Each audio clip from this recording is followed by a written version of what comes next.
किसी गांव में एक गरीब ब्राह्मण रहता था जिसका नाम सुमन था। सुमन शुरुआती दिनों में बहुत ही अमीर तथा बहुत ज्यादा नेक दिल इंसान था। ब्राह्मण ने इतना दान किया कि वह खुद ही गरीब हो गया था।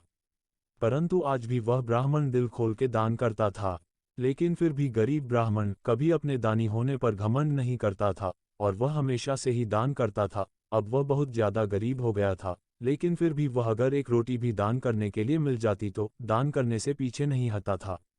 ब्राह्मण के दानी स्वभाव के कारण ही वह गरीब हो गया था, क्योंकि ब्राह्मण सोचता था कि अगर वह इतना ज्यादा दान करेगा तो भगवान मुझे जरूर मदद करेंगे। लेकिन फिर भी काफी दिन बीत जाने के बाद भी ब्राह्मण के कोई संतान नहीं हुई थी।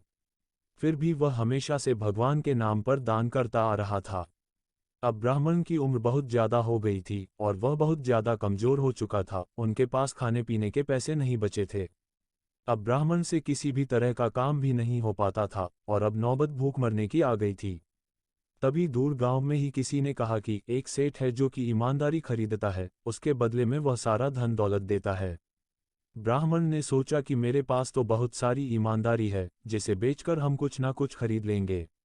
वह ब्राह्मण उस सेठ के बारे में पता करता है और उसी सेठ के पास अपनी ईमानदारी बेचने के लिए जाता है। जैसे ही वह घर से यात्रा पर निकलता है, उससे पहले उसकी पत्नी उसे 4 रोटियां बना कर देती है कि रास्ते में अगर भूख लगे तो खाकर फिर आगे का रास्ता तय करें। जब ब्राह्मण काफी दूर निकल जाता है तो एक पहाड़ी पर उन्हें एक तालाब दिखाई देता है। वह तालाब के किनारे बैठ जाता है और उस तालाब के किनारे आराम करने के बाद उसी तालाब में स्नान करता है।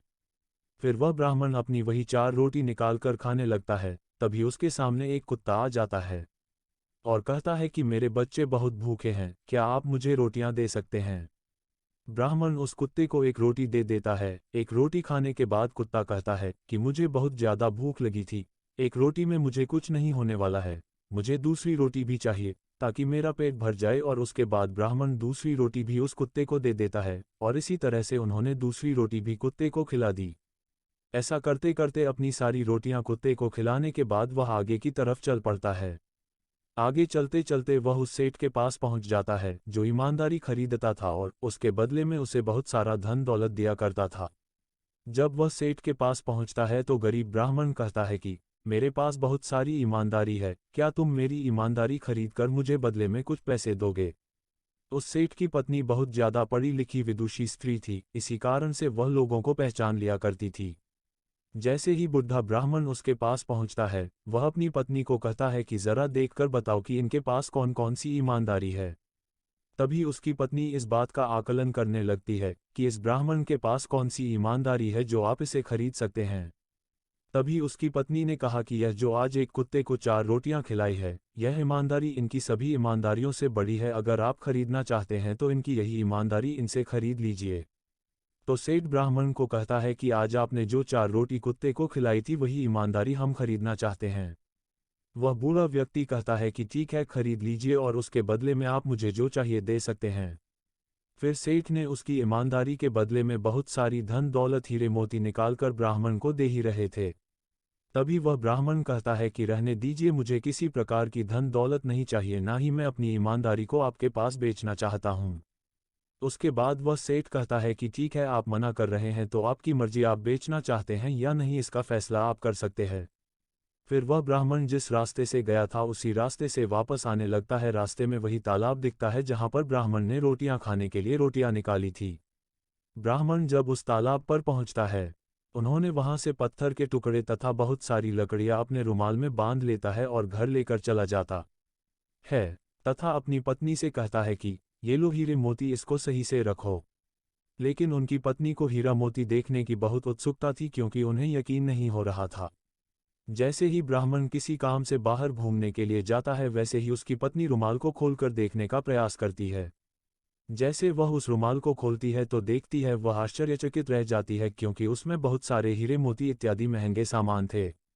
जैसा कि आप सभी को पता होगा कि ब्राह्मण ने तालाब के किनारे से बहुत सारी पत्थर तथा वहां पड़े पत्थर के टुकड़े को उठा लिया था और अपने रुमाल में बांध लिया था। लेकिन घर आने के बाद वह पत्थर हीरा मोती तथा कीमती सामान में बदल गया था।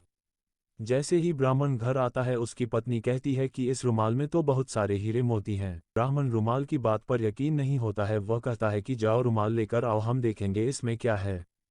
पत्नी जाती है और रुमाल लेकर आती है। जब ब्राह्मण रुमाल को खोलकर देखता है कि उसमें बहुत सारे हीरे मोती रखे हुए थे। ब्राह्मण अब वही हीरे मोती का इस्तेमाल करके बहुत ज़्यादा अमीर हो जाता है और अपने घर तथा परिवार का पालन पोषण करता है तथा भगवान के आशीर्वाद से ब्राह्मण को पुत्र रत्न की प्राप्ति होती है। गरीब ब्राह्मण और सेठ की कहानी से हमें क्या सीखने को मिलता है? इस धार्मिक कहानी से हमें ये सीखने को मिलता है कि हमें अपने कर्मों द्वारा किसी को भी दुख नहीं पहुंचाना चाहिए। हमें सदैव लोक कल्याणकारी कार्यों के लिए तत्पर रहना चाहिए और हमारे द्वारा किए गए अच्छे कार्य का फायदा हमें जरूर मिलता है। ऐसी ही रोचक कहानियों के लिए हमारे चैनल को सब्सक्राइब करें, वीडियो को लाइक करें तथा शेयर करें।